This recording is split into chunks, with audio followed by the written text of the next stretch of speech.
pagi Sobat Ambiar. Sedih. Selamat hari Jumat, semoga Jumat ini penuh dengan berkah. Walaupun kita tahu kita masih berduka, Indonesia masih berduka. Dilanda tentu saja banjir bandang dan juga tanah longsor. Dan korbannya kita juga tahu sampai dengan sekarang masih terus bertambah. Innalillahi wa inna ilaihi roji'un. Kita masih berbelasungkawa karena kabarnya BNPB juga masih terus merilis korban tewas. Dinyatakan lebih dari 800 orang meninggal dunia. Dan 500 orang masih dinyatakan hilang. Kemudian juga 1.500.000 orang ini masih berada di beberapa lokasi pengungsian. Ya, kita tidak membayangkan duka yang begitu mendalam, bukan saja keluarga yang harus kehilangan orang tua, anak, sanak saudara, tapi juga mereka yang harus kehilangan tempat tinggal. Kami segenap keluarga besar pagi-pagi Ambiar mengucapkan turut berbelasungkawa. Kami berharap keadaan bisa jauh lebih baik lagi dan tentu saja ini menjadi pembelajaran bagi kita semua. Betul. Ya. Pembelajaran yang begitu luar biasa sekali. Ini pembelajaran di masa sekarang untuk anak cucu kita di masa yang akan datang. Dan kita tidak pernah tahu ujian dari Allah datang bisa kapan saja ya. Betul, namanya musibah itu tidak pandang bulu, siapapun bisa kena. Betul, mudah-mudahan bersabar kita, ya. Dijauhkan dari segala musibah, bisa Amin, ya Rabbal alamin. Kekuatan oleh Allah, menerima segala ujian Allah. Di hari yang penuh berkah ini, mari kita sama-sama berdoa, berharap yang terbaik untuk negeri ini. Dan Sobat Ambiar, di bintang tamu kita yang pertama, di segmen pertama ini kita akan hadirkan seorang penyanyi di mana di saat kejadian banjir bandang dan juga tanah longsor beberapa waktu yang lalu di 3 provinsi dalam waktu yang bersamaan, ternyata bintang tamu kita ini berada di lokasi banjir bandang, berada di Takengon ya, Aceh. Kita ingin dengar ceritanya seperti apa. Alhamdulillah dia selamat dan bisa hadir di tengah-tengah kita. Di pagi-pagi Ambiar kita akan hadirkan siapakah dia, kita akan saksikan terlebih dahulu. Ini dia tayangan yang akan kita saksikan terlebih dahulu. Pagi-pagi Ambiar, Taufik Rahman, selamat pagi Taufik Rahman. Pagi, kami ucapkan terima kasih banyak sudah hadir. Sama-sama. Taufik Rahman, kami turut berbelasungkawa karena Taufik Rahman ini putra asli Aceh ya, provinsi di mana kita juga tahu ini menjadi provinsi yang terparah untuk banjir bandang dan juga longsor yang terjadi. Ya, Pak. Taufik Rahman, kamu tuh aslinya Acehnya dari mana? Saya aslinya Pidi Jaya. Pidi Jaya. Tapi saat itu kamu berada di Takengon. Di Takengon, Pidi Jaya 3 jam ke Takengon. Jadi saya asli Pidi Jaya, di Takengon lagi liburan, Kak. Oh, lagi liburan. Gimana sih ceritanya saat banjir dan longsor itu? Tentu kamu tahu persis dan ada di situ. Sebenarnya udah 4 hari hujan terus. Cuma kami sama tim vendor wedding Pidi Jaya tetap liburan karena emang udah plan dari lama. Jadi pas nyampe di hujan biasa. Jadi pas nyampe di Takengon, di villanya, di salah satu villa, Star Home Villa namanya, mati lampu. Jadi pas mati lampu, jadi kan dari kota ke villa itu 15 kilo perjalanan. Jadi pas mati lampu, saya dan 4 orang yang lainnya cari bensin untuk genset. Biar nggak mati lampu, biar kita bisa nikmati liburan lah gitu ya. Jadi pas di perjalanan, tiba-tiba pohonnya tumbang. Yang pertama tumbangnya yang kecil, pohon kecil, jadi kami pindahin. Jalan lagi ke depan, pulang ke villa, tiba-tiba udah tumbang yang besar, nggak bisa kita pindahin pakai tangan. Dan itu masih nggak ada pikiran, ini ada apa gitu? Sempat was-was juga karena memang longsor bisa jadi tiba-tiba gitu, Kak. Iya, betul. Jadi setelah itu kami memutuskan untuk kembali ke kota. Pas kembali ke kota, tiba-tiba di jalan pun udah ada yang tumbang lagi. Jadi kami terperangkap di tengah-tengah gitu. Itu di hari pertama ya? Di hari pertama, di malamnya. Oke, baik. Lanjut. Setelah itu kami memutuskan untuk ninggalin mobil di salah satu rumah warga. Dari situ kami jalan ke villa kurang lebih 3 kilo, jalan kaki. Jam 2 malam. Pas nyampe villa, paginya semua teman-teman Mua Pijay udah pada teriak karena emang longsor semuanya. Longsor di sekitaran villa? Sekitaran villa. 15 kilo di tempat wisata itu memang longsor semua sampai putus jalannya. Artinya aksesnya terputus sekitar villa itu? Putus. Oke. Ketika akses sekitar villa itu terputus, berapa lama kamu bersama dengan teman-teman WO ya? Ya. Yang sedang berlibur di villa yang berada daerah Takengon itu terisolasi? Kami terisolasi di Kecamatan Bintang itu selama 3 malam. Wow, 3 malam tanpa adanya listrik? Tanpa adanya listrik, tanpa adanya jaringan. Dan itu air udah masuk atau belum? Di situ nggak banjir, Kak, karena kan Gayo dataran tinggi, jadi nggak banjir. Itu longsor aja. Longsor mengakibatkan akses terputus. Yang kamu ketahui ketika akses terputus, kondisi warga sekitar villa ya? Iya. Yang kamu ketahui seperti apa? Di situ kami hari ketiganya udah kekurangan makanan. Jadi pas sorenya kami cari makanan di kios-kios terdekat. Sore cari masih ada yang buka. masih ada yang buka. Tapi pas habis maghribnya udah pada longsor, udah hilang semua kampungnya. Ya Allah, dengan secepat itu ya? Cepat itu, hitungan menit lah. Baik, Sobat Ambiar, kita mau kasih lihat ya. Ini gambaran ketika jalan terputus pun juga ketika longsor di daerah perbukitan.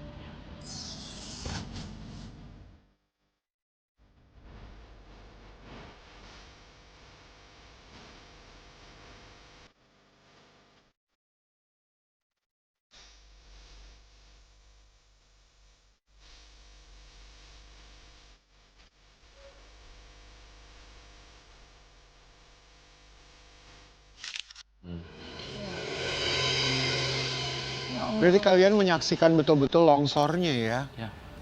Itu hujannya memang deras sekali ya di sana? Sekali. Selama seminggu non-stop hujan. Oh selama 1 minggu Itu ya? 1 harian hujannya? Iya, nggak Harian berhenti. non-stop, nggak pernah berhenti hujan. Pakai angin nggak? Maksudnya angin gede gitu nggak? Atau Ya cuma- lumayan berangin. Oke. Allahu Akbar. Ketika kamu berada di situ, yang kamu lihat ya setelah longsor, Sampai korban, tanggal 8. masyarakat sekitar, apakah kamu sempat melihat? Ya kami dari villa untuk mencari evakuasi. Jadi kami ke salah satu kampung yang terdekat dengan villa. Kampung itu kan sudah habis semua. Tapi warganya udah mengungsi ke masjid. Tapi untungnya warganya mengungsi gitu. Tapi luar biasanya warga Gayo sekitar, warga kecamatan Gampung Gegarang Bintang itu memprioritaskan kami dulu untuk evakuasi pakai boat. Udah naik dulu. Pakai boat? Ya pakai boat wisata. Warganya. Padahal warganya juga korban kan, butuh bantuan. Tapi diprioritaskan kami yang tamu dulu. Kalian kayak pendatang itu disuruh Iya. diselamatin Ya, dulu, udah naik ke boat semua nih. Kami sebanyak 20 orang Kak. Oke, naik boat kemudian kalian dievakuasi kemana? Ke kota Takengon. Ke kota Takengon. Butuh berapa lama menggunakan boat dari daerah villa tersebut ke kota Takengon? Kurang lebih 1 jam. 1 jam. Ketika sampai ke Takengon, apa yang kamu lihat kondisi di kota Takengon? Sesampai di kota Takengon, di sana udah yang jual nasi udah nggak ada, sembako kurang, di posko belum ada apa-apa, belum ada pengungsian juga, jaringan susah. Kami cuma punya 1 wifi itu di kantor bupati, itu pun berebut semuanya jaringannya. Tapi kantor bupati aman-aman saja, maksudnya nggak Aman. rusak? Enggak. Berarti banyak orang yang berteduh ke situ dong? Iya, iya betul. Taufik, berapa lama kamu total akhirnya setelah berada di kota Takengon? Kami 3 malam di villa, 2 malam di Takengon. Setelah itu dari Takengon pindah ke Bener Meriah, pakai mobil pickup ke Kabupaten Bener Meriah. Di situ Tempatnya aman, Kak Sela Sokia, Kabupaten. Ya, di situ Sheila di emang situ. aman, nggak ada longsor, nggak ada Di situ banjir. malah lebih parah longsornya. Loh, kok kamu pindah di sana kok malah ke tempat yang lebih parah longsor? Jadi kan dari Takengon menuju ke Jalan Banda Aceh Medan itu harus lewat Bener Meriah dulu. Kami Harus ngelewati. harus ngelewatin ya. Oke. Kita mau kasih lihat juga sebuah gambaran. Kabarnya Taufik ini juga sempat dievakuasi dengan menggunakan pesawat Hercules ya. Nanti kamu boleh cerita. Kita mau kasih lihat tuh gambarnya seperti apa.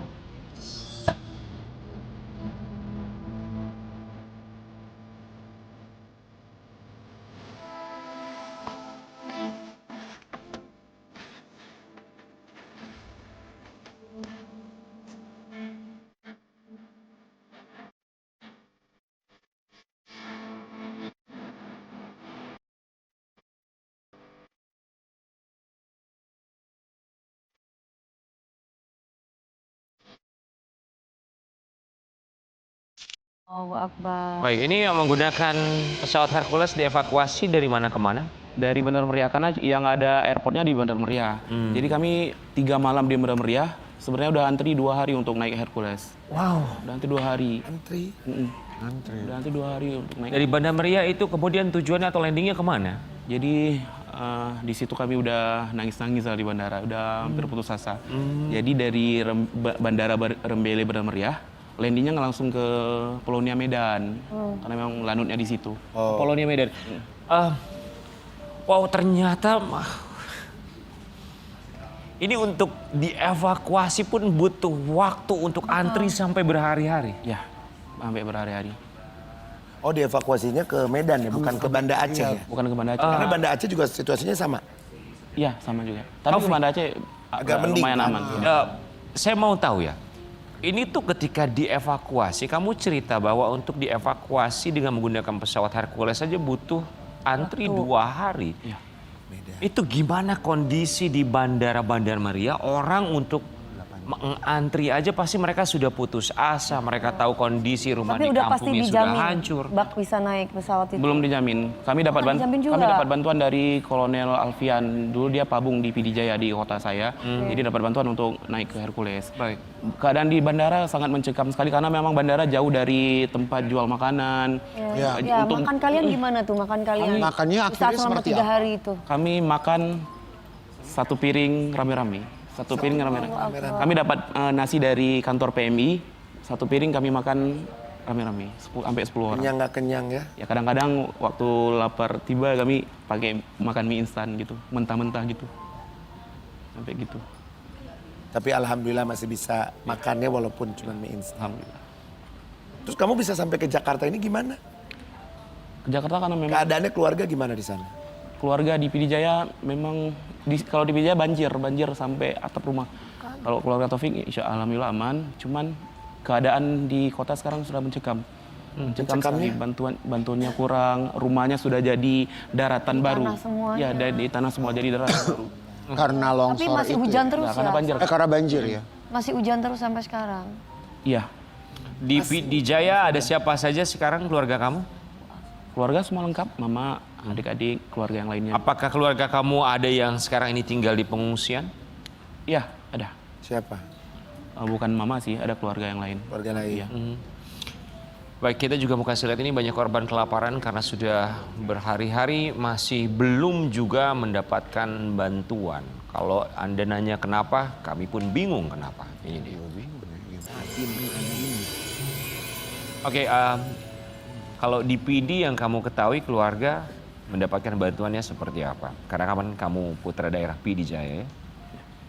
Yang saya tahu, kalau untuk bantuan masih kurang, Kak. Bantuan Tapi malah bukan berarti tidak ada bantuan, Iya, bantuan ada tapi masih Ya, kurang. masih kurang sekali karena memang ini lebih parah dari tsunami kalau kita bilang. Kalau tsunami cuma kena di Banda Aceh aja, kalau ini seluruh Aceh. Ini kabupatennya semua kena ya. Ya, dan ini belum jadi bencana nasional, makanya bantuannya kurang. Ya, belum ditetapkan Anggapan jadi kamu bantuan nasional. sendiri gimana melihat kondisi korban yang banyak tapi tidak bisa makan? Ya, Gimana tanggapan kamu? tanggapan memang tidak bisa kita ungkapkan dengan kata-kata, cuma bisa menyampaikan lewat doa karena memang Kamu pernah merasakan di posisi itu ya? sangat mencekam sekali.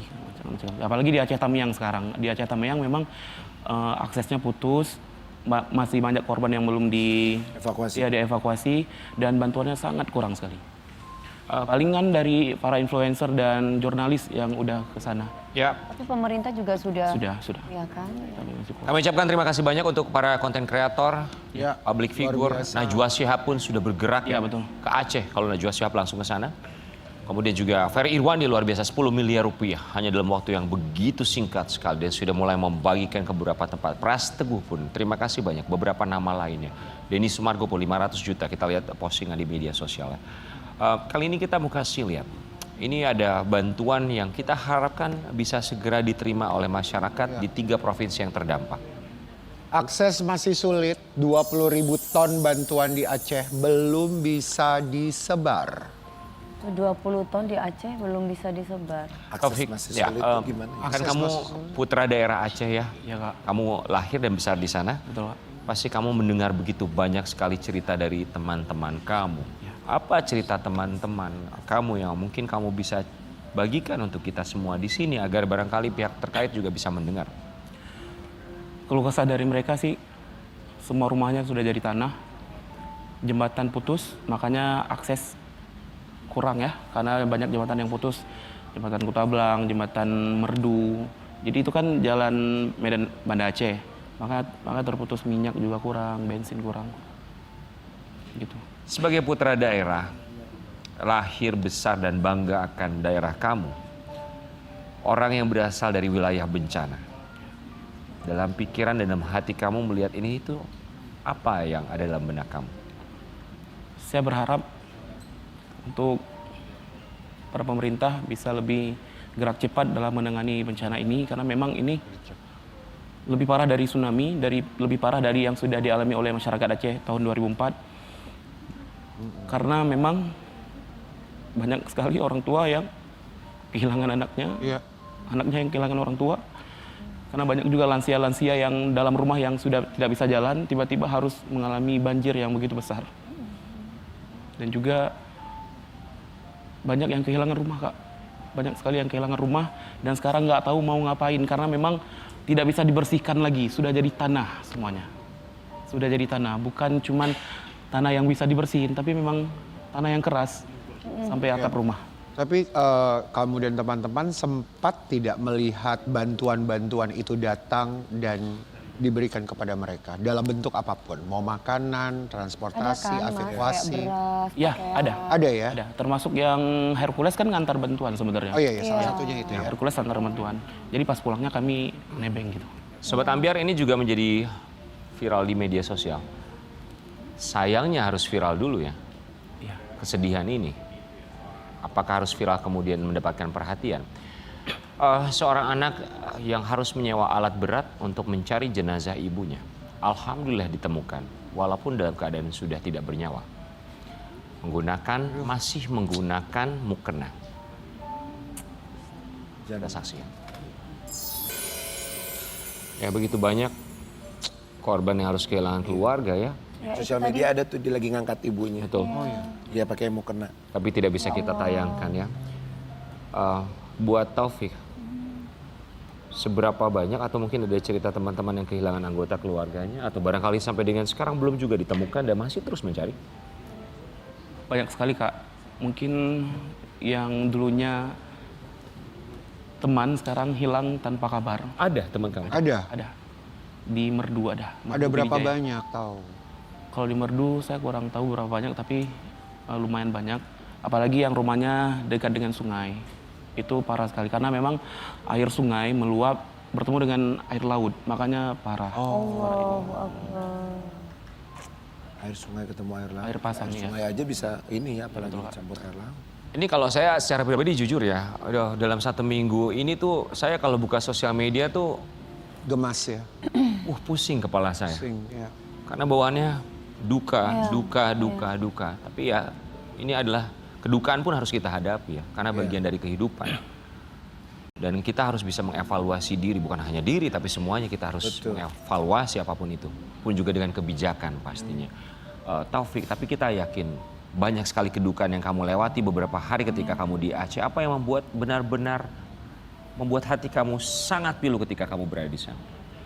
Yang membuat hati pilu itu karena memang ini banjir bandangnya seluruh Aceh. Jadi kita mau, yang terparah. Jadi kita mau kemanapun yang namanya Aceh tetap kena gitu. Apalagi sekarang di Aceh Tamiang, itu yang sangat mencekam. Bahkan malamnya sudah gelap, tapi masih banyak suara yang tolong minta tolong. Itu masih ada suara Masih minta ada. tolong terdengar. Masih ada. Sekarang. Dan itu pun kalian hanya bisa mendengar ya, karena kan bingung juga Bingung, kan, gelap. Iya, terus kemudian ya kan juga melindungi diri sendiri juga kalau ada apa-apa. Iya. Aku juga mau ngasih tahu kalau misalkan untuk yang masih terjebak di Takengon dan Banda Meriah, mendingan teman-teman standby di bandara aja untuk cari info landingnya Hercules. Jadi salah satu yang teraman sekarang ya memang naik Hercules. Tapi seluruh yang di Takengon sama yang Banda Meriah sekarang sudah pada jalan kaki, Kak, pulang ke Biren.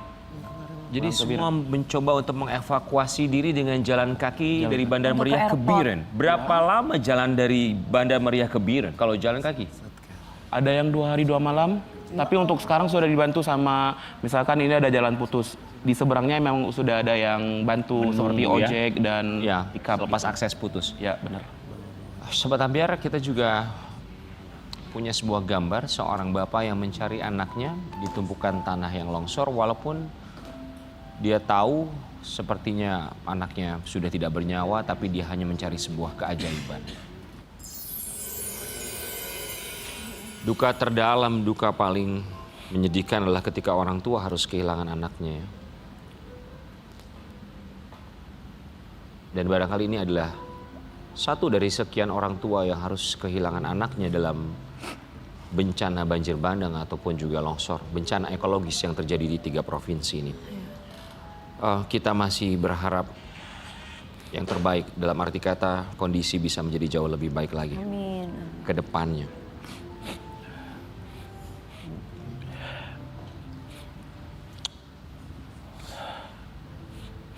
Taufik Rahman, dari pemerintah provinsi atau pemerintah kabupaten yang kamu ketahui bergerak sudah pasti. Tapi kita tahu ada beberapa pemerintah kabupaten di Aceh yang menyatakan bahwa mereka sudah tidak sanggup angkat tangan dengan bencana ini. Tapi kamu sebagai putra daerah melihatnya bagaimana? Apa yang dilakukan oleh pemerintah kabupaten di daerah kamu? Saya apresiasi untuk gubernur dan beberapa bupati di Aceh yang memang dengan kondisi seperti ini tapi masih mendampingi rakyatnya.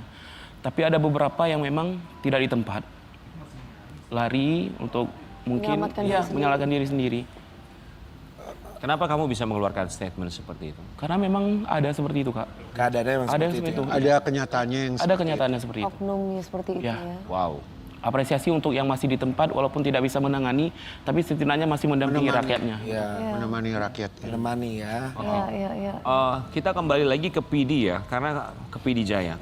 Karena pastinya konsen juga untuk mereka yang sampai dengan sekarang masih terus bertahan. Kalau kabar dari orang tua kamu untuk bahan makanan, tentu saja bukannya tidak bisa membeli karena lebih ketidaktersediaan bahan pangan ya. Benar. Tapi mereka kalau misalnya mau ngambil atau mau beli segala macam itu kemana gimana?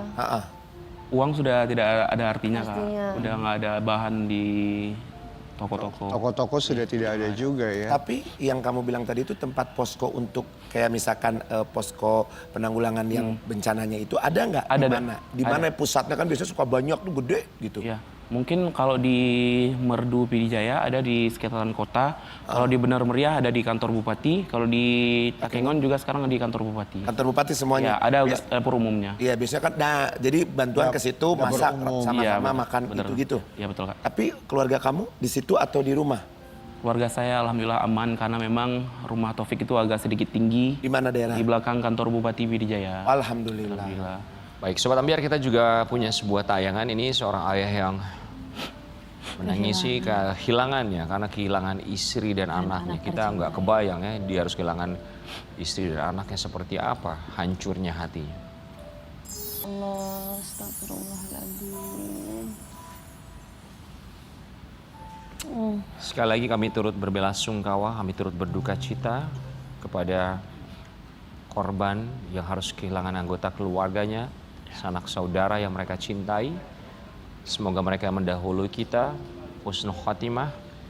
Semoga keluarga korban diberikan kekuatan, ketabahan, keikhlasan. Dan mereka yang sampai dengan sekarang lebih dari 500 orang yang masih belum juga ditemukan bisa segera ditemukan. Lebih dari 1.500.000 orang yang berada di pengungsian bisa diberikan ketabahan, kemudahan dalam menghadapi ini semua walaupun kami tahu ini tidak mudah. Dan juga ada kebijakan-kebijakan yang tentu saja bisa lebih baik ke depannya. Ini menjadi pembelajaran buat kita semua. Bukan sekedar pohon tumbang. Agar tidak ada lagi logika yang tumbang. Termasuk suara-suara sumbang. Kita akan balik saat lagi. Tetap di Pagi-Pagi Ambiar.